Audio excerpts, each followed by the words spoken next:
get a start over?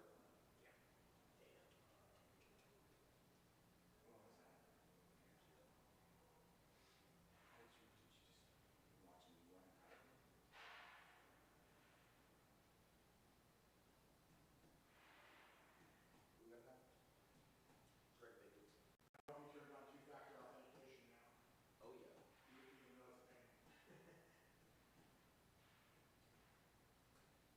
Man, it's more challenging to get into my email than my bank account. Straight up. I gotta log in my email like twice, 3 times a day. Yeah. And then They have to log me out, and then they have to log me back up. And yeah, do they send you like a verification code? yep, on my authenticator. How's it going?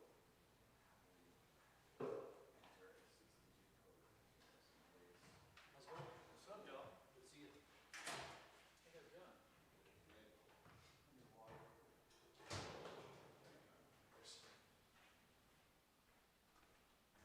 I feel like I haven't seen you guys forever.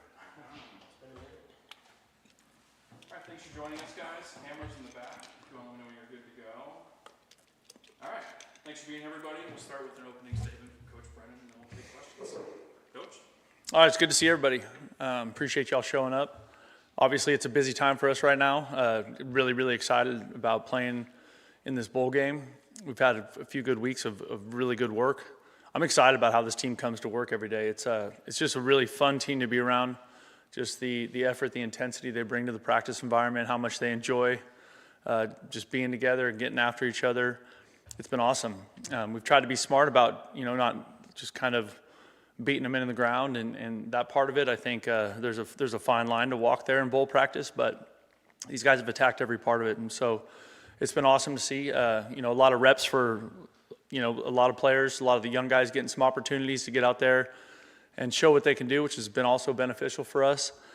And then it's just a busy time, right? It's a busy time with, the college football world is spinning fast, and so we're navigating that the best we can. And I've had great support from Desiree in that process, and I'm excited about where we're going. So busy as hell, but loving every minute of it. So what do you guys got for me? Thank you, Coach. Justin and Troy start. And with that, you've had some staff changes since we last talked to each other. One of them is you got a new general manager in Aaron Knotts. Tell us about his story, what he's going to bring, and then I guess just the loss of Geiska and what he's done in the last couple of years.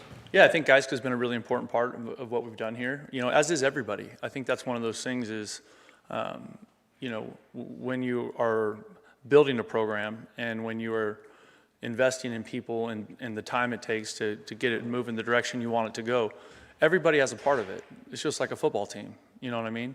And so I thought we had great work with Geiska and Fletcher Kelly, working with our coaching staff and the evaluation process and the recruiting process, and I think it gave us a chance to play good football this year, which was really exciting. With Aaron joining us, I think he's a guy who's been around a lot of really great leaders. He's been a part of that program at Washington, and he's seen it be done a bunch of different ways. I think there's value in that. We all learn from the people that we're around and the people that we cross over with, and so everybody from Coach Peterson to most recently Jed, I think there's value in that, and I think he's going to bring a lot to our program. He's a really good guy. I think you guys are really going to like him. He's done a great job. He's got a great eye for evaluation, and he's really, really smart, which is what you need in that position because I would say the numbers, the bodies, everything changes daily. It's just the way it is in the current college football. So we're really excited about Aaron joining us. It's his first day on the job, so we're kind of just getting started, but we're excited about him being here. Troy and then Michael. Obviously, you guys are getting ready for the bowl game and main focused on that, but part of the changes is Alonzo Carter becoming the head coach at Sac State. What will you be looking for with your new running back coach as you kind of get further along that process? Yeah, so we are going to elevate Lyle Moival for that job. And Lyle has been an integral part of coaching that position along with Zoe over the last year. And it's been a great fit. The guys love him. We're not losing any. We're just kind of, the transition has been seamless, which is really, really important, I think. And I think the response from the players when I told them was outstanding, and so we're really excited about it. I know we're always supposed to ask one, but just to that point, how important was it for Lyle Moival to spend that time with Coach Carter this season and when you transition into the running back? Yeah, absolutely. I think, that's one of those things, with the way college football staffs are built now, with everybody having kind of an assistant position coach, right? Depending on who that guy is, sometimes they take more of the load than others, but Lyle was involved in every aspect of the process for those running backs, and those players will tell you that. And we're going to miss Zoe because he's a great coach and he's a great person, but we're excited about the opportunity that he has, right? Just an incredible opportunity for him to return back kind of close to where he's from and be a head coach at a Division I school. Michael and then Jason Shear. You guys have a quarterback who's been at the same school his entire career and plans to be here, I assume, next year as well. SMU has the same thing. It seems like an anomaly. These days, with how much movement there is, what is the benefit to a program to have that kind of stability at the quarterback position? I can only speak to what it is for us, and I think it's been incredible. I think you have a young man who is everything that's right about college football. He's a great leader. He's a great teammate. He's great out in the community. You guys have heard me say all these things before about Noah Fafita, but he really is special. And then you combine that with how he plays on the football field and just that part of it, and you've seen him elevate his game this year in terms of his performance and his consistency and what his relationship with Coach Doege has been and how he's been able to execute at a high level in this offense. And I think, looking at it through that lens, I think the sky's the limit for Noah. And that's why we're so excited about the idea of him coming back for next year, because he is such a good player, but he's also such a great teammate. He's such a great part of this team.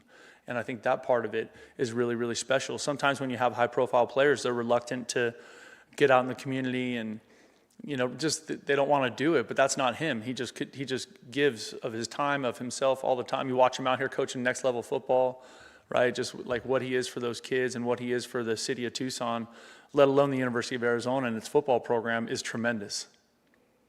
Back-to-back Jasons, Shear and the bar. I know you don't have any control, obviously, over the bowl date, but with everything that you're navigating, transfer portal, roster retention, coaching, and all that, is it beneficial to have that later bowl game, or do you think it would be beneficial to have one of those earlier ones?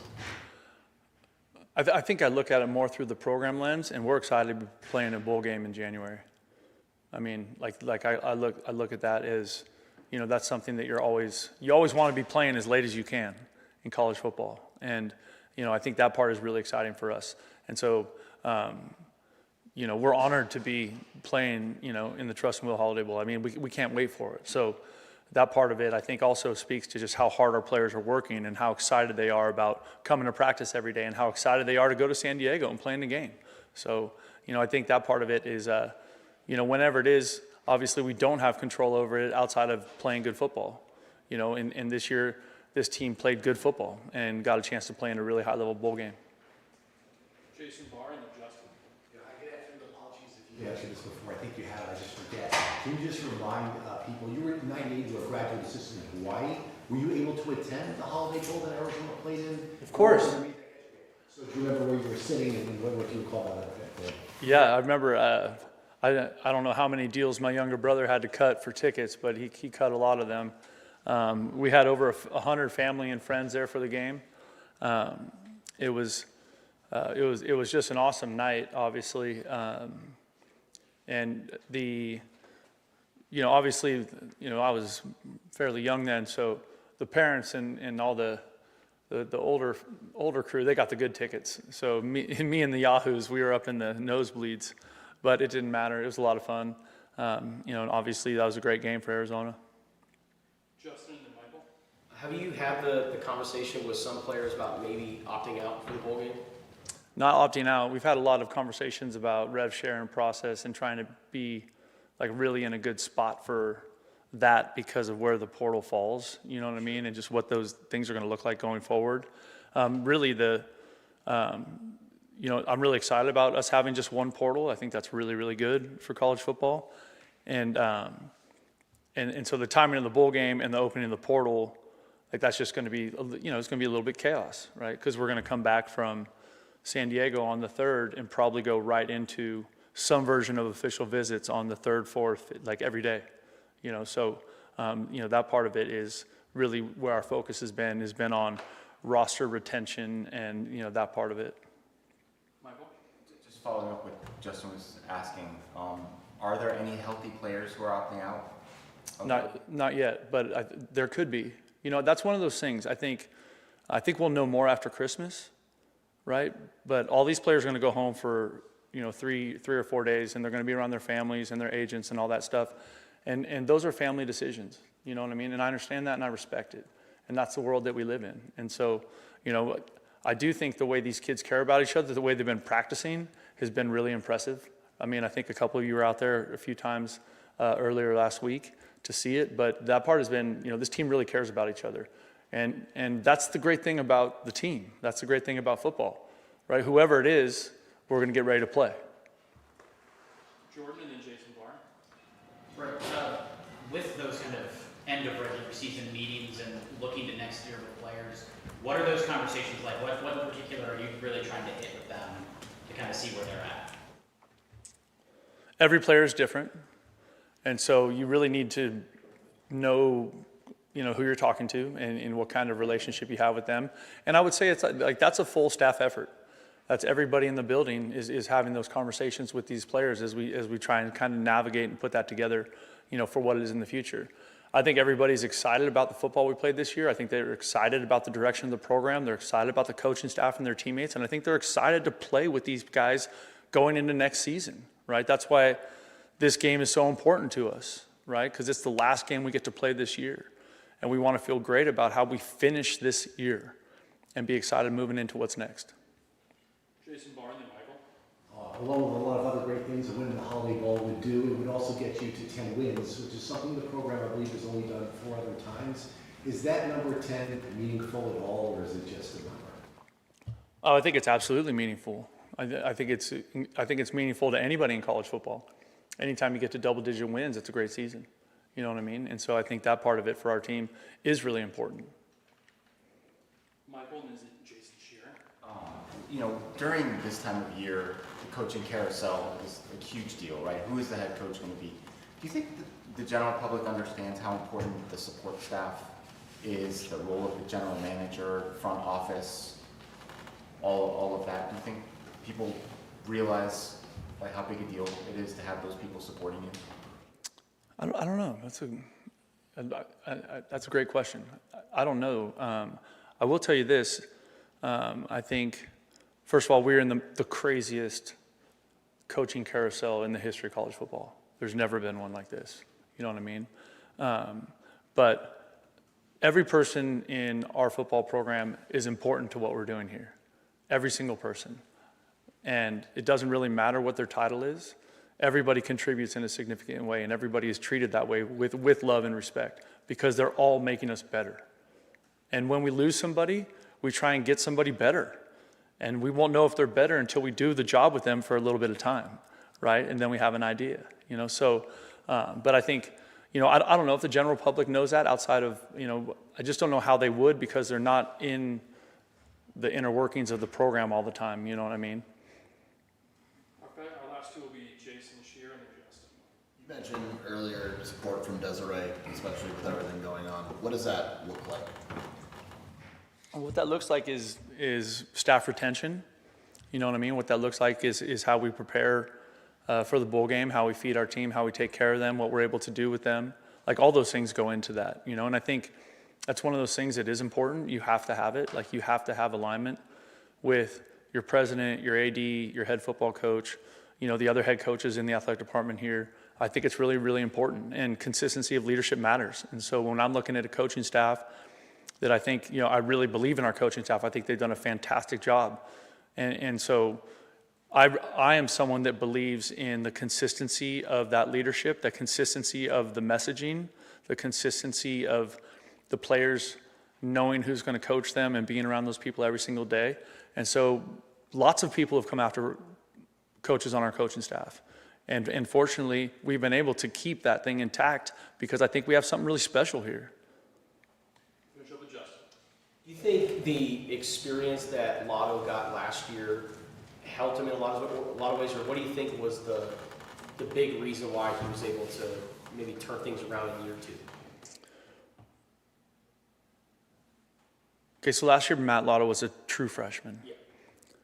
Like outside of quarterback, offensive tackle is the hardest position to play on the field as a true freshman. I'm just telling you, like physically, you're not ready for it, right? Mentally, the volume of play calls or adjustments or offensive line calls is like infinitely more than what you had in high school most of the time. You know what I mean? And so, do I think he benefited from playing a little bit? And I would say the biggest benefit was that most of last year he got to spend all that time with Coach Oglesby, and he got to travel, and he got to be in those meetings and have that experience and be around the guys and see how it works. I think that's the biggest benefit for it. Like playing a small amount of snaps in a game, like I don't know how much of a benefit that was, you know what I mean? But being able to travel, like every day get coached by Josh, every day be in those meetings, that's where I think the value is. Thank you, everybody. Thanks, Coach. All right, great seeing you all. Bear down. Go get him, Peggy.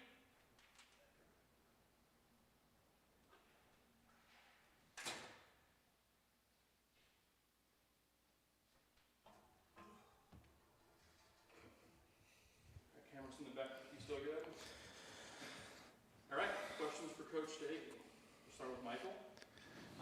I asked Brent this question as well, but you've got two quarterbacks in this game who looks like they're going to have to spend their entire careers with the same school, which almost never happens anymore these days. What is the value to your program, or any program, to have that sort of stability at the quarterback position?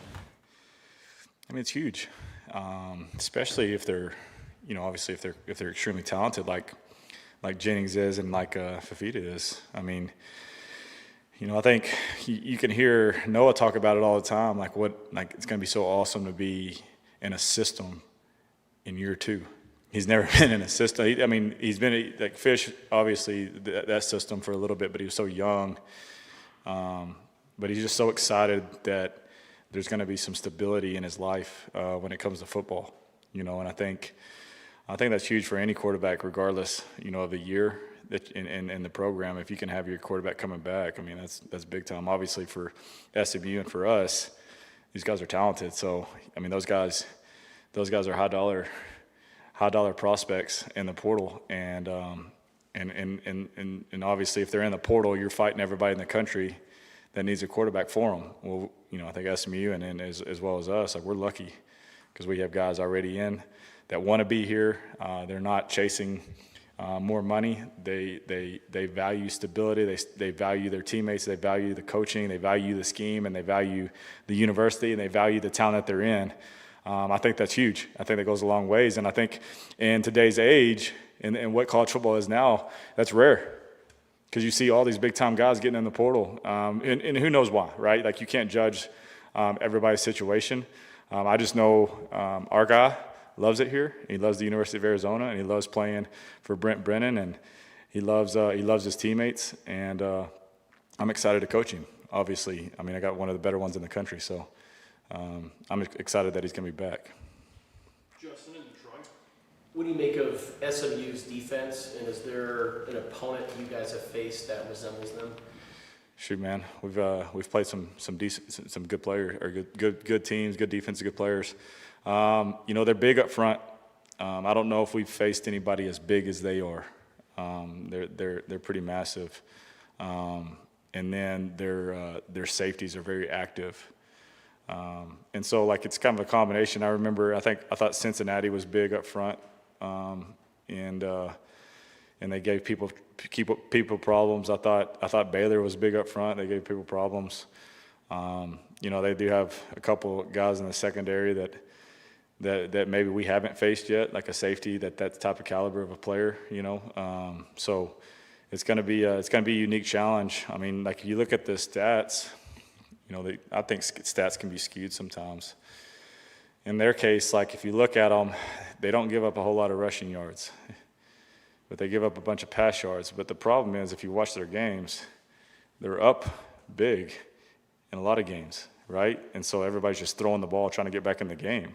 Well, of course, your passing yards are going to go up. Everybody's just chunking it, trying to get back into the game. So I think that's a little bit skewed. I think they're a really good defense. They do a lot of good things really, really well, and then they're really good on the red zone, which has obviously been a place of struggle for us, or a little bit of inconsistency for us. So we got to be we got to be dialed when we get down there to score points because they're really good at defending you when you get in the score zone. So they're going to be a challenge. And I know our guys are ready. Our guys, I mean, I'll tell you this, man, like if you look at some of the data from our catapult numbers, our guys have practiced harder than they've practiced the last couple of weeks of the season.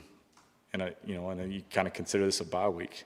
I mean, when it comes to player load and miles per hour and when they're really running and how hard they're working, the data proves that these guys are excited to play. And so that's exciting for us.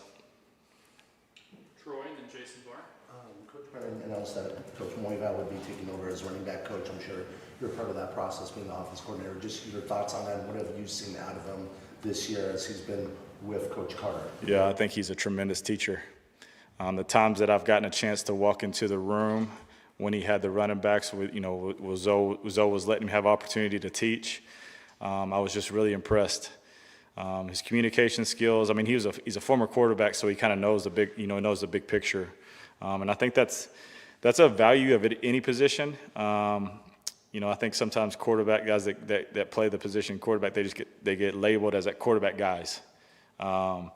And he's done such a good job of relating to those running backs, and they trust him. Why do they trust him? Because he knows what he's talking about, and he can get them better. And I think that's key to like kids nowadays. Like sometimes status and names, I don't think always resonates anymore. I think when you get in a room, can you make them better?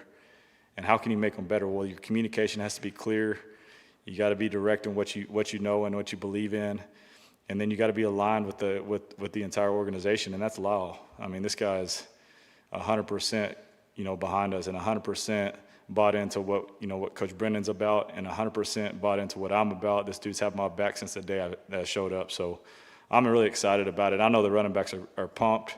I know the team is pumped, but you know, he's one of the guys around the building that everybody knew what type of caliber coach he was. He just needed an opportunity. He finally got his opportunity, and he's going to be really good for us. I'm really excited about the hire. Jason Barr and then Jason Shearer. Did Noah and Chris Hudson find a chemistry midway through the season? What kind of clicked between the two of them? If you go back to fall camp, it was there. Fall camp, they were in rhythm. I think Chris had an injury in fall camp that kind of limited him, and so he was never really healthy to start the season. And so, you know, that's one of those things that, yeah, he was playing, but he wasn't 100%. He wasn't his normal self. And so for them to get back in the rhythm that they had in fall camp, because in fall camp he was the GoDaddy, and everybody knew it. I think if you ask Danny, you know, Danny's going to tell you like 4 was the guy. And so I thought he really, really progressed well through camp, and then he had a little step back, and then he had to get healthy, and then finally got healthy to where he felt confident, and they got back in a rhythm. And I know Noah trusts him completely, and obviously he's playing at a level that we expect him to play early. It just so happened circumstances didn't allow that, and now I'm proud of the way he fought through. This dude, if you were to ask a lot of people about Chris Hudson in the portal, you probably would have got some bad feedback. And he's been nothing but a great teammate. And the one thing that people don't understand about Chris is when I'm talking about the data and the player load and the catapult and all those numbers, by far, Chris Hudson is our hardest practice player. You know, he prepares on the practice field as hard as anybody I've been around. He loves football, and he's done a great job of just buying into our culture and our red line standard. And I think that's why he's playing at a different level. Is he's truly progressed his his play style and what he believes in, and he believes in Noah too. I mean, those guys, all those receivers believe in that guy, you know, and like you said, I think they've just caught a little bit of a chemistry that they kind of developed early. It just wasn't clicking early just because he wasn't 100% healthy. Jason Shearer and Michael. Earlier in the season, you mentioned multiple times how Noah just needed to trust you. Mm-hmm. Was there a moment this season where you felt that kind of clicked for him? I just felt like those early games, I felt like he was just, there was times, and it wasn't, I don't think there was one game where I'm like, man, he did not see the field very, very clean, or, you know, he just didn't play very well. You know, I think he had moments early that I felt like he was just trying to do too much. You know, I felt like the BYU game, he played well enough for us to win. And I think that, you know, if I'm a quarterback he's one of the better teams in our league, and I played well enough to win. And then you back it up with the Houston game where he's I can't remember, 24 or 26, something like that, right? And he just continues to progress through that. Another thing is our receivers got healthy. That's one thing you don't talk about early in the season, like, what's the issues? Some of our guys are hurt, you know what I mean? But you don't want to say that. Those guys get healthy. Noah's trust and confidence, rises up, and he starts executing at a really high level because obviously he's got guys around him that can help him. And so it wasn't a specific game. I just thought he kept getting better and better and better, just the way he prepares. We've talked about that over and over. This guy's different. He's different, man, and the way he prepares, the way he goes about his business.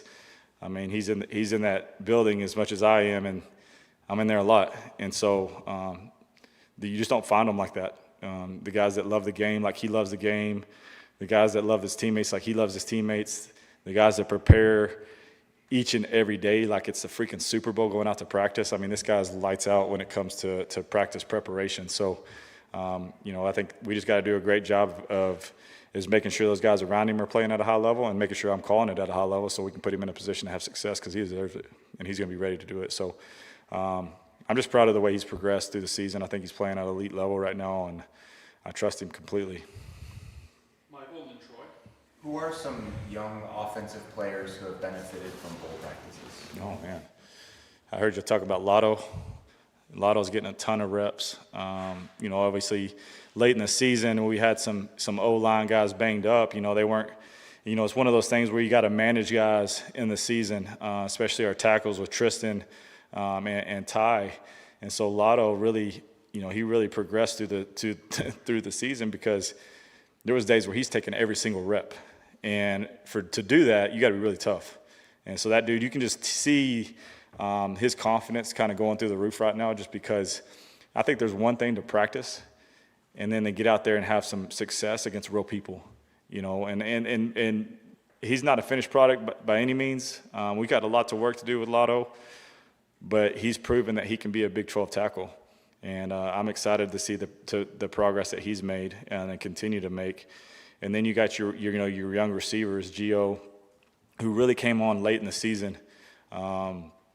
He might be playing, just as good as anybody on our roster late in the season from a skill level position. Just because he's smart, he's tough. He's coming off an injury. He doesn't get to go through spring ball. Fall camp is kind of like up and down. And then, start the season, it kind of starts off like he's going to get in the mix, starts progressing, then you kind of hit that freshman wall, and next thing you know, he's in critical situations for us, making big-time plays. And so he's been a guy that I've been really pleased with. I'm excited about his future. I think he's going to be a big-time player for us. And then Mizell's progressing well. I think it's easy for a guy like him. I think as a highly recruited receiver, you come in here thinking your skill set is definitely good enough to play, and you expect to play. When you don't play, I think it could really easily, you could get frustrated, and then there's a thing called, like you said, there's a thing called a portal you can just easily jump into. And Mizell's not running from it. Mizell knows the process and his development, and he knows he's getting better, and he knows his time's coming. So I think those two young receivers have been awesome. I'm really excited about those guys. I think Sawyer Anderson, when he gets in, we've had a couple scrimmages. He's done really well. For a guy that especially that runs the scout team, you don't get to run your scheme most of the year, and for him to kind of just go out there and for me to call it and him to ball it, it's been impressive to watch him. And then our two running backs, Korn and Wesley, always do a great job. When we service the defense, obviously the offensive coaches get to coach, and to watch how hard Korn and Wesley run is exciting. So I think we got some really good young skills, and I'm excited kind of about the class that we put together.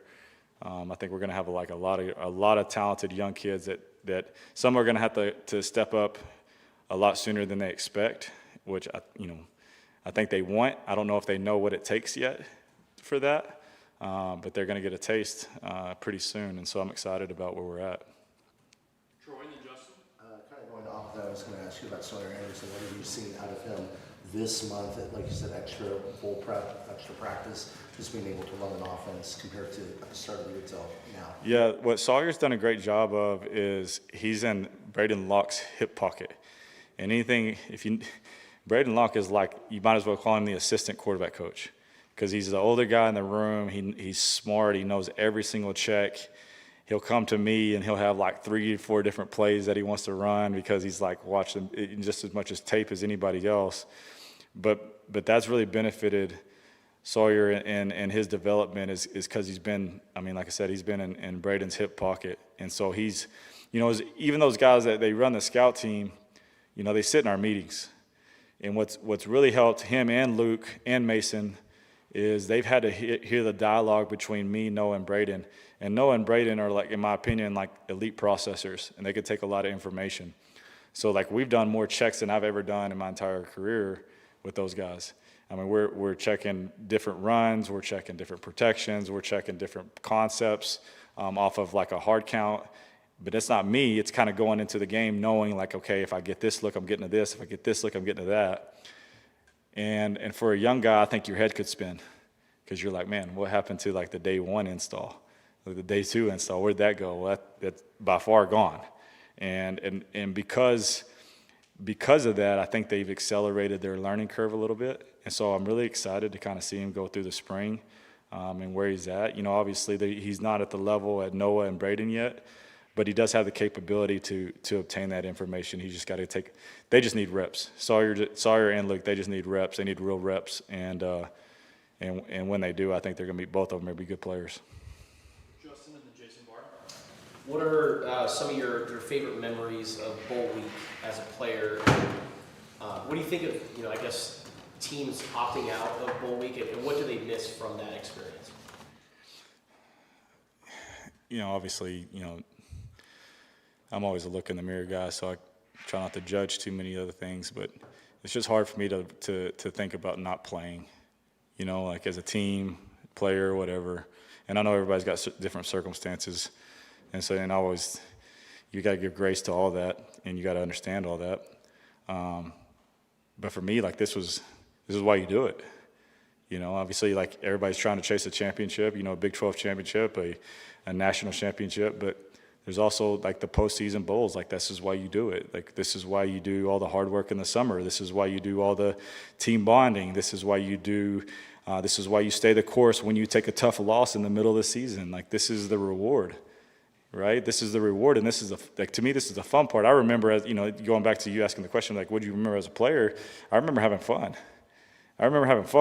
And because it was the last time, I remember my senior year was the last time that you were going to get to play with the guys that you did all this with. You went through all this adversity. You had to respond through all this adversity with. You had to grow through all the adversity with, all the hard times, all the good times. This was the last couple of weeks that you got to, like, truly play football with your best friends. And so I think that's rewarding for bowl prep. And for us in this team, like, we go back to what we were picked 16th in the league, and nobody in the world thought we were going to win 9 games, and now we're here in the Holiday Bowl. Like, we should enjoy this, and that's what our guys have. And we have a good team. We have a unique team to where they really enjoy being around each other. Our coaches enjoy being, like Coach talks about all the time. Like, there's true alignment within our staff, but there's also a true alignment within our team. All right, that trickled down. So our guys really enjoy being around each other. So for me, this go round for this bowl game, I'm just excited to be around this team because this team is unique, it's special in its own way, and going forward, every team is different. This team, next year's team is not going to be the same as this team. You could have the same, very similar players. It's not going to be the same team.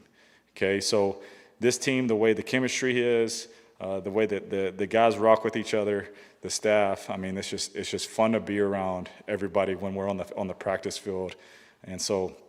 That's what I enjoy, and I'm excited to watch these guys go attack this 10th win because they deserve it. And obviously we got to do a great job as coaches, giving them a chance to have success and getting them ready to play.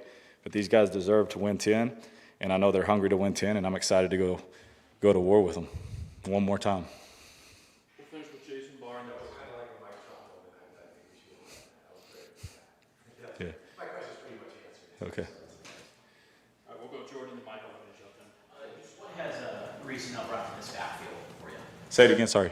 What is Reese brought to this backfield for you? Oh, yeah. Well, he's, I think, he's battling, he had to battle injuries early in the season too. I think if you remember the Hawaii game, that dude had, he really took off. He played well. But what it's funny that you asked. We had a conversation, me and Ked, the other day in my office, and what I told him is, one, I'm proud of him, because if there's like a handful of guys that bought in to what we preach on offense, Ked is one of them. I mean, he is a value just from a culture standpoint because he believes in everything that we're doing, and because of that, he's taken a leadership role with his voice, his actions, and the way he attacks every single day. So I'm super proud of him on that standpoint. And then I think what he's brought to, and one thing that I want him to continue to own is the physicality that he runs with, because he is a bigger back. I remember the short yardage BYU run that he ran through like two people, and really created some momentum for us in that game. I mean, that's the type of back that he is. I mean, he's a guy that's just, it can't be one guy take him down, and he's more than that. I know he's more than that. Obviously the Cincinnati game where he broke that long one. He's got ability to be explosive and create explosive runs. But to me, when Ked has the ball, people should feel it. Anytime you're trying to tackle him, you should feel it, and that's huge for us, because those, say what you want, like Dalton, Stukes, and Genesis would be pissed if I said this, but those guys, they don't want to hit that every time. You know what I mean? And so, if we can have a bigger back in that room that has some physicality that punishes you every time you try to tackle him, that's what I want. And I think that's what he brings, and I'm excited about. I'm excited about his future. Like I said, he's now getting healthy too. Just like the whole season, our guys just battle through nicks and bruises and injuries and all sorts of stuff, man, like that nobody ever knows, right? Because you don't want to put that on record. You don't want to give your opponent any advantage. I mean, our guys are tough, man. Like that's one thing that I wish. It's almost like you wish you could put it on record. You wish you could like show you the adversity that some of these kids have battled through this year just to stay on the field. And Ked's one of those guys, man. Like I'm so proud of him and the way he's battled. And like I said, he is in total alignment with what we're building here. And like I said, I just want him to own that physicality part, because that's who he is, man. He's going to run through you. We'll finish up with Michael. I know Coach Brennan said that some personnel stuff is sort of still to be determined for the bowl game, and I guess for next year as well. But based on graduation, what what you think might happen, what are some positions of need, do you think, on offense as the portal season? Right. Well, I think first thing that comes to mind is tight ends. Like, we're going to need some tight ends. That's going to be a big deal for us. I think Cam Barmore has come like a long way, and I wish I had him back. If we had him back, I really think we have an all Big 12 tight end on our hands, but unfortunately we don't. So we got to go replace him and Sam. We got TP coming off injury, but we still need, we got some young guys coming in. We got Henry coming in, Kellen redshirting, but we do need a couple like game experience tight ends, because that specific position is so physical. And those guys take a beating, so you need more than, honestly, you need like 3 guys that can really do it. Obviously we're going to lose some guys up front, KD and Ty, so you're going to have to replace some guys up front. I'd like to do that with game experience as well. It doesn't have to be an older guy; it can be a younger guy. I just want him to be able to, I want to be able to turn on the tape and say, this guy's played college football before. I think there's some value to that. And then we'll have some spots in the receiver room that we need to go fill, that guys that can come compete and push the room. So we'll see where that goes too. And so I'm excited. Like I said, I'm excited to finish the year with the guys that we have, because they deserve it. They deserve it the right. We got to finish the right way. But we do have a plan in place to fill the roster, depending on like the way things shake. Obviously you're hoping for the best. You think you have an idea where guys are leaning. And I don't think we'll have any crazy surprises. My gut says that, my intuition says that, and my conversations. But you never know. These portal nowadays, it's kind of crazy. So things could change daily. Thank you, Coach. Yeah, guys, appreciate it.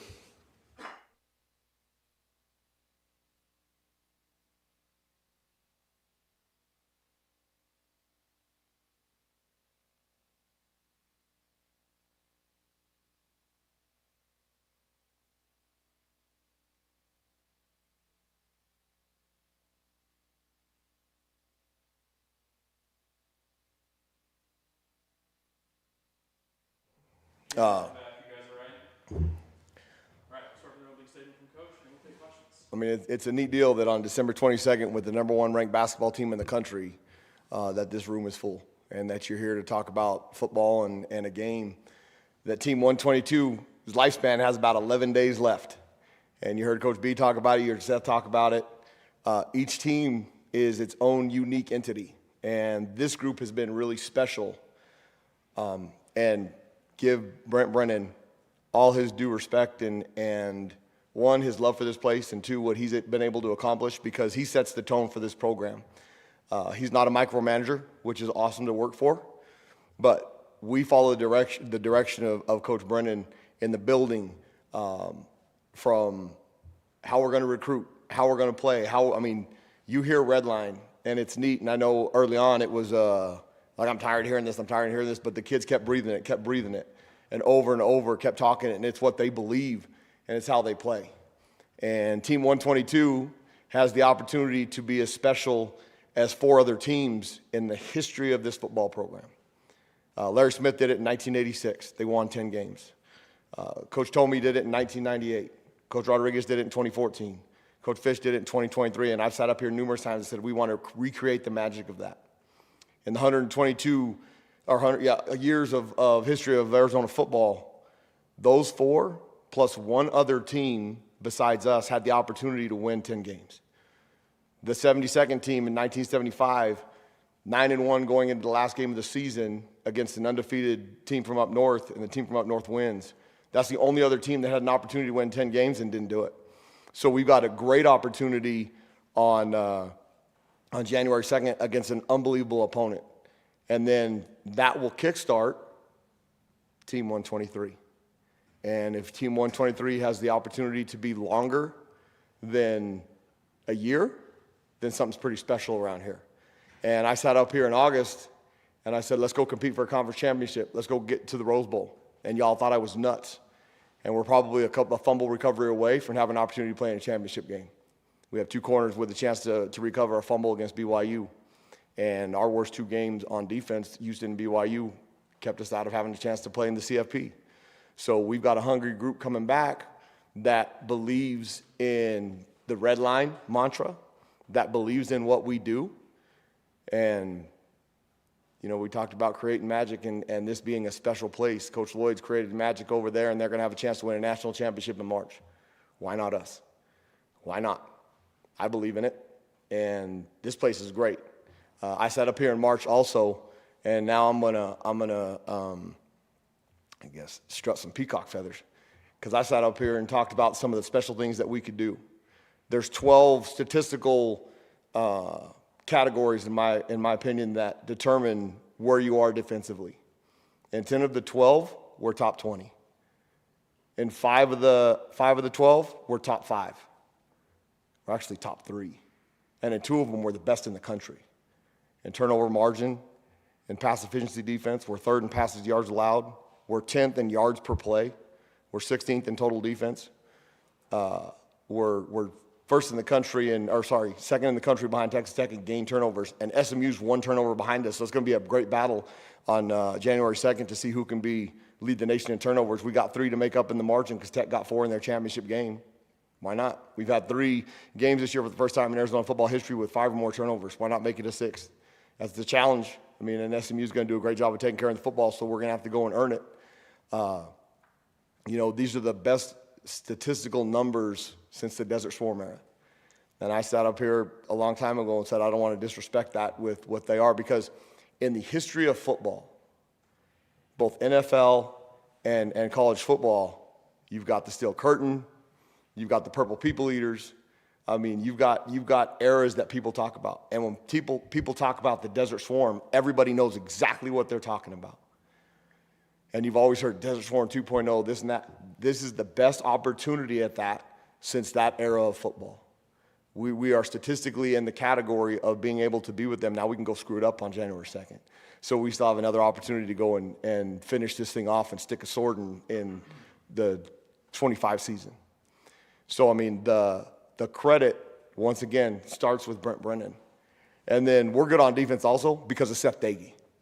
I mean, we're like third in the country with touchdown drives of 8 plays or more. I mean, that's some impressive stuff. And that when the offense is out there and they're driving the ball like that, like the 13-play drive to seal the game against the team up north, they're not gaining a single yard and they're not scoring a point. And I'm standing there just like this, watching the football game, climbing up in the defensive rankings just like this because of Seth Doege. And all that love fest that we talked about way back in December 13th when they hired Seth Doege. And then they promoted me, and everybody was like, well, that sucks. We're going to be terrible again on defense. Well, guess what? I absolutely love when people tell me I can't do something. Absolutely freaking love it. Because you have to be willing to bet on yourself in anything you do. And that's Brent Brennan. When we had a tough 24 and I sat up here and talked about 24 and threw some shots, Brent Brennan knew exactly who he was and what he was going to do with this program. And now we have to double down because we're in a league that we can go win a conference championship. Anybody in this league, all 16 teams in this league can win it any year. It's going to come down to developing and evaluating. And give Ben Thenis credit. Because when Geiska Crowley decided to go be the general manager at Arkansas, and good luck to him, and he did a fantastic job for us. And when you have success in your program, people come sniffing around and they want to take away pieces of that success. Well, Ben's had to step into that role, and we're having a great role of kids re-signing to come back next year, which is fantastic. Okay, there's momentum in that. And then when all those conversations start, they start talking to each other in the locker room about what this is, and those guys are building Team 123 off of the momentum of 122. So give Ben Thenis a lot of credit because he stepped in a very, very sensitive time to lose a general manager because they handle all those conversations so that the coaches don't have to deal with that nonsense, which it's become, but it's the reality of it. So it's good for the kids. It's awesome. But Ben's done a great job of stepping up, and now we have Aaron Knotts who's going to get thrown into a hornet's nest, which is awesome. Okay, find out who can swim and who can't. And Aaron's been fantastic in the short time that he's been here from this morning, and then getting able to sit in there on the interview and listen. We've got momentum. On the staff side of it, what Joe Salavea did up front, give him a ton of credit because in the last game of the season, we're playing with 4 healthy D linemen. And those 4 were playing their tails off. Give Josh Brengel a ton of credit. The linebackers did a great job of having to go in there when we were on 4 and 5 linebacker packages and execute and be able to do what we're asking them to do inside of a week when we're putting new stuff in. Chip Viney and Brett Arcee. And I'll give Dwayne Aquina is probably the greatest secondary coach to ever coach this game. Those guys didn't skip a beat, did a fantastic job. Now, Brett got to spend 2 years with Coach Aquina. Brett and Chip are 2 elite secondary coaches in the country. We have an unbelievable staff on our side of the ball. We have an unbelievable staff on the offensive side of the ball with Coach Doege and what those guys have done.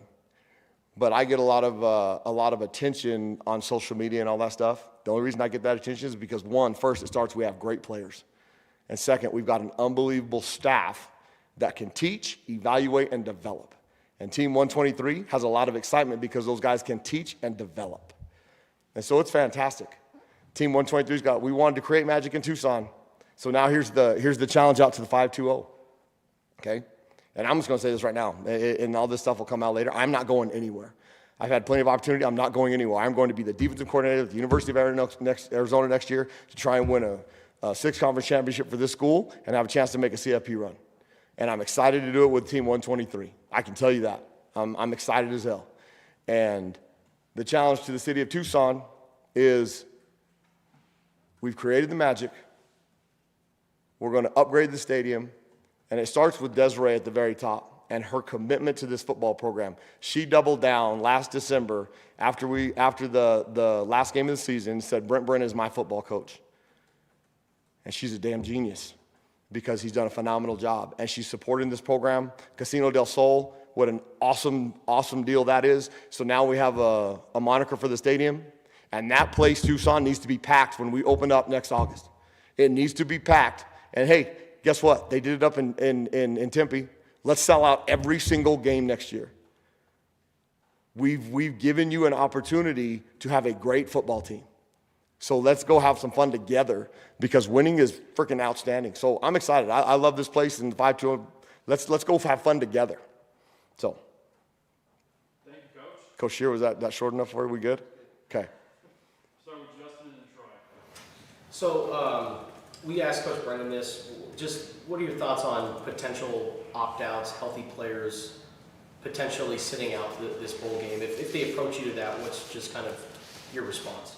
I think it's every player has to decide what best fits their situation. And no different than when Riley Wilson couldn't play against Kansas State. He got dinged up at the end of the week, and we had practiced an entire week with a certain package that he was going to be a big part of. And then on Friday, you find out he can't play. Jabari Mann stepped up and filled in for Riley's role and played their tails off. So if something of that situation happens, then somebody has to just step up and relish their opportunity. I don't have feelings either way towards what one person makes a decision-wise. And I believe this, and I sell this in recruiting all the time. When you lay out all the information and you make a choice, and it's a passionate decision, that is the right choice. It's not wrong. You can't look back 6 months from now and say, I wish I'd done something different, because during that 6-month period, you got complacent and you made that the wrong choice. If you choose today not to play, that's the right choice for you, and freaking double down, and whatever reason that was for, go do it. So, I mean, I'm good with whatever those guys decide, because that's what's happened in this era of college football. So there's no, we haven't had any, I mean, everybody's been practicing their tails off. So, I don't know, we'll see. Troy and then Jason Barr. Traded 6 being into 13 All-American, just your thoughts on that and his progression since you've been here at Arizona and just the development you've seen out of him. I am so thankful, and I don't want to get emotional, but I am so thankful for Traden and Dalton. Those guys have been here, and those two have the chance to be the first two to ever win 10 twice in their career. The guys that were on the 23 team have the opportunity to do that for the first time in the history of Arizona football. And when we were going through this process last December, and Coach B said, you're going to be the coordinator, and I told Coach Arcee, work on Jen, Dalt, and Stooks. Let's do everything we can to recruit them, and I'll build the front, you work on them, and I'll come in and double down. And I spent more time with them, going to dinner, so that they could figure out who I was and who I was going to be as a coordinator. And sell the pitch on your development will be better if you stay with me than go chase something in the portal. And when we got to the second portal window in April, and they both came to me and said, Coach, we're bear down, I'm not going to. Big sissy. The fact that they trusted their last season to me is something that I hold dear to me, and the opportunity that they had to have success, it's freaking awesome. And the fact that they were able to have the success they had and everything that I promised them would happen back in January, I mean, it's going to help recruiting going forward, I can tell you that, because I can get them to recruit now for what we're going to build here. And I'm just so grateful to those two for trusting me and their families. And part of the pitch was, like, this year's not going to be our only year together. Your grandkids are going to have to mess with me. Your kids are going to be a part of my life. Your grandkids are going to be part of my life. That's just how I do this. And so they're screwed. Jason Barr and Michael. When the defense has played as well as it has in the second half of games this year, it definitely makes the coordinator look pretty good. What do you attribute this to? Is this motivational speeches? Is this adjustments at halftime? Is this conditioning? Is this something else? How do you account for your defense playing so well in the second half? You want to hear them make fun of me? We stink and don't listen to what we're supposed to do. And then when I yell at them again and they do what we're supposed to do, they do it, and it works. We have a little bit different moniker because we do things different. Like a triple option team, you have an idea of how they're going to attack you. We do things differently. We give people different pictures. So early on, seeing what they're going to do. In a couple of games, Baylor, we didn't tackle well early. Cincinnati, we had 3 or 4 missed assignments that led to 140 yards on 8 plays in the first half, in the first quarter. We did not play well enough against BYU and Houston. We played really good for 2.5 quarters against BYU, and in the fourth quarter with 11 minutes to go, we didn't. And that's my fault. I wasn't aggressive enough. Blame me for not being in the CFP this year. I was not aggressive enough in those moments. But what we've got is we've got great coaches on the sideline that can teach and adjust and do it in real time. And I said this a long time ago, the tablets on the sideline I'm not a big fan of because I think it makes average coaches better. Elite coaches can make those adjustments without having that apparatus. We used it a couple times to advantage, but it doesn't matter if you can see the problem if you can't fix it. And our guys were able to listen to what I wanted to do and be able to teach the kids in a moment that quick to be able to get it done. And so give our 4 assistants on defense a ton of credit for being able to relay the message during that moment. And then the communication that we have on game day from both in the box and on the sideline is really elite. It really is. And so we were able to do those things, and it gave us success. And then, like I said earlier, Seth gave us enough time by sustaining drives to make those corrections, which when you're going 3 and out, 3 and out, 3 and out, and you don't have an opportunity, it makes things really difficult. Now you're relying on the play caller to do all of it. And that only happened a couple times. And the best part is, and I talked about this, I sat up here the week after Hawaii, and I said we have a 3rd and 2 where I called a defense that should have fit out perfectly to what we do, and they didn't execute it because we hadn't practiced it. In my mind, I knew how it would fit up, but we hadn't done it. By game 8, 9, 10, 11, 12, we had come far enough along that they were able to do it at that moment, and so stuff I could call that we didn't practice, they were able to execute. So give the coaches the credit again, and the evolution of the system, which is fantastic. Michael and Justin. What did you see in Max Harris when he was in the portal, and what has he brought to the ball club? I saw how aggressive he was. He has an innate ability to slip blockers. And then you could see on the TV copies of the Texas State games how vocal he was as a leader. He was the one walking up to the line of scrimmage making checks. He was the one turning to the secondary. So I knew his football IQ from both watching him in the All-22 and then watching him on the TV copies, who he was without speaking to a coach. And then they all raved. They didn't want to lose him, but they all raved. I mean, they got gutted, that Texas State team. I mean, GJ did a great job with those guys, and they had a bunch of them. There was D linemen at Colorado, D linemen at Purdue, D lineman Max Harris here. They had a ton of Power 5 kids, so give them credit for developing them. And then Max was a freaking unbelievable football player, and then he came on the visit, and just that 24-hour period, I knew he was somebody that would come in here and have a huge impact. Very similar with Riley. Now I had a connection with Bobby Houck, so I knew what he was prior to him getting here. And then spending a little bit of time with him, you can get a feel. Because I'm pretty opinionated, obviously. And so if they rub me the wrong way, I'm moving on. I mean, I won't take a chance of bringing somebody in that'll ruin this culture. Justin and Jason's here. So what have you seen out of SMU on tape, and I guess what kind of coach is Rhett Lashley, and do you have a relationship with him? I've met Rhett a few times. So Rob Likens, the wide receivers coach, he's got like about 100 titles. It's really cool. He was the offensive coordinator when I was up in Tempe. And so I know the demeanor that they're going to play with. I think Rhett is an unbelievable coach and play caller. And so the challenge of going against him, I mean, that was a CFP team last year.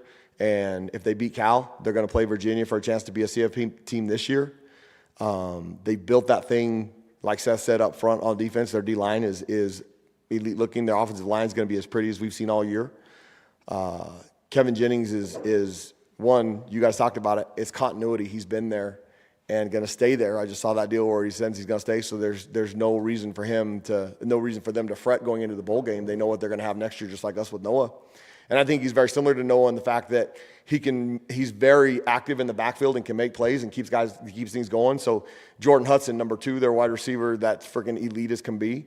Those two have a connection like Noah and K. Hut. And when things are breaking down, it was Maryland, the tight end, or Hudson. That's who they're going to find. That's who Kevin's going to find. And so he's thrown for 3,300 yards. He's thrown for 26 touchdowns. He has thrown the ball to the other team 10 times, so we've got to find ways to get him off his spot and see if we can go make some plays in coverage, because we're 3rd in the country in pass intercepted. So to be able to catch Notre Dame, we're going to have to do that. And the only way you do that is to get him rattled. He doesn't rattle easy, so it's going to be an unbelievable challenge, because they are probably the best offense. I'm going to say probably. They're the best offense that we played all season. Statistically, they're right there with Baylor And so we're going to have to be as physical as we can on that day and find ways that we can try and confuse Kevin Jennings, and that's going to be really, really hard to do. Jason Shear and then Troy. We're talking to Mays today. What did you see from him this season, and was he what you expected, or did his kind of trajectory maybe a little faster than? A lot faster. Coach B said it with Lotto.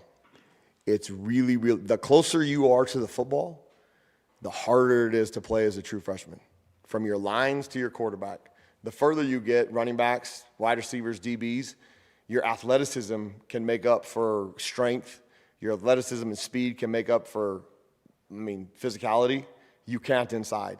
And for a true freshman to do what we've asked him to do, it's unbelievable, and his future is bright. The fact that he's already told me he's coming back is one step in the right direction of the culture that we have, and both by Coach Salavea and what we're doing on as a football team, because his ceiling is, there's no roof. He's super strong. He's athletic. He can stand up. He can play off the ball. He's violent for a true freshman. He was able to knock around 4th and 5th year players. And then his personality. He's so fun to be around. Pese is, a name that the city of Tucson needs to learn now, and they're going to remember forever because he's got a chance to be a fantastic player. Troy and then Jordan in the back. These, extra practices and bowl prep, it's key time to see what younger players have. What have you seen in the secondary? Because you do have some players that are graduating, but you have some young players that have shown moments throughout the season. And how critical is this time for them? Super critical, because as we get into the portal season, seeing what we have and then what we have to replace, those guys have a great opportunity. Gavin Hunter has already proved he can play at an elite level in the Big 12. He has handled the Traden Stukes situation more mature than any player I've ever been around. And so I'm super excited because now I've got a starter that I know I don't have to find to replace. Coleman Patman has done a fantastic job as a true freshman, like Sawyer Anderson, living in Genesis and Traden and Dalton's back pocket and understanding every chance, or every situation, every opportunity. And then Dejon Hinton, he's freaky athletic. He's coming off injury. He's as physical as they come. So we're really excited about those three and what we've seen them do. You've got Swade Griffin, who we have to decide where he's going to play, because he's super fast, he's super twitchy, and he can play multiple roles back there. We get the opportunity to have Javion Cole back, who's going to be the best returning corner in the Big 12 next year. That is, we'll figure out Marquise, if we can get him healthy. Everybody knows how talented and elite he is. So if we can keep him healthy, there's an opportunity for him there. And then we've got a couple guys. Zaire's coming in, Hyler. We've got some pieces there that we need to figure out. This bowl practice for the safeties is huge, because then, and we're doing more. We're not tackling all the way to the ground, but we're playing more real football than we have because of the kind of mini camps, the way we've set this up. They're having an opportunity to see whether or not they can do it in space. Now, the only way you can actually do it is on live reps. So we can tackle the hell out of a bag, I can promise you that. We'll see. Jordan and Michael. What stands out to you about this recruiting class and just able to sign on your side of the ball? Here's the best part of this recruiting class. And everybody's going to talk about their 6 4-stars, they're 35th in the country, they're the highest rated class that we've had in the history of the school by person.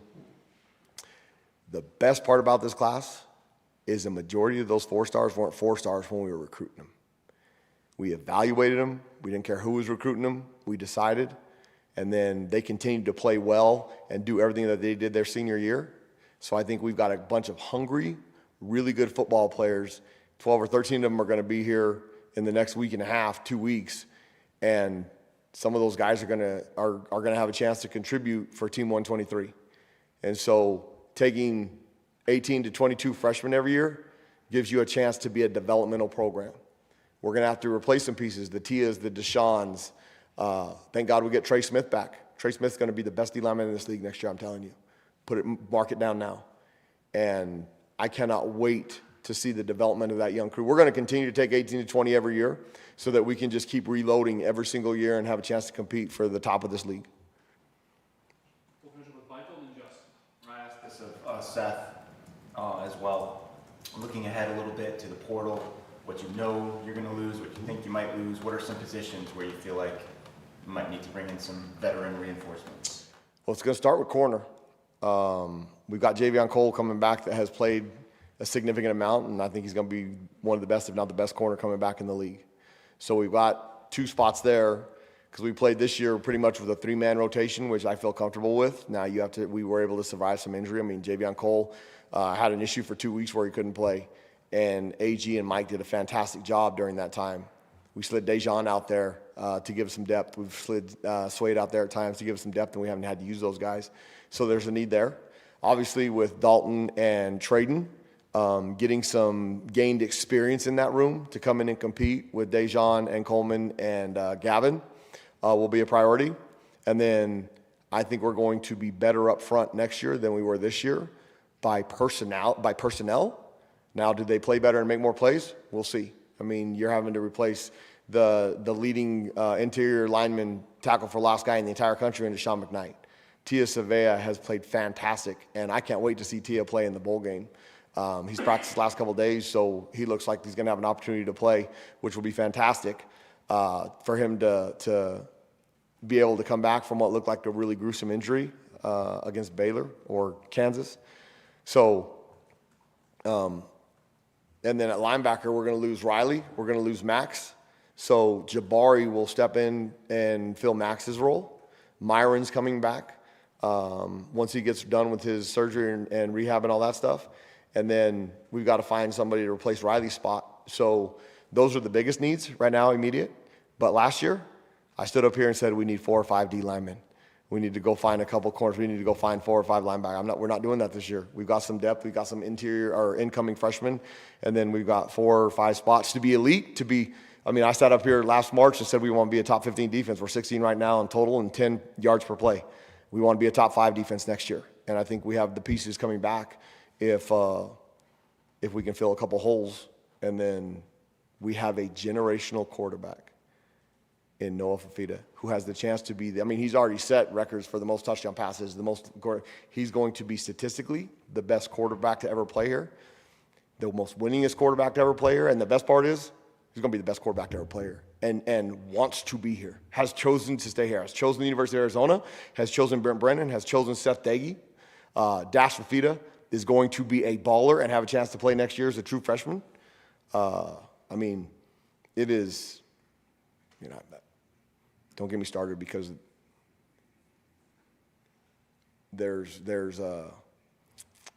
I love the constructive criticism because I love when people tell me there's something I can't do, okay? And I love when there's people that are negative of our program because that means that they care. What I don't love is when people out there are mean and, when somebody uses, when somebody compares somebody to having Down syndrome as a negative descriptor, it's a bad human being.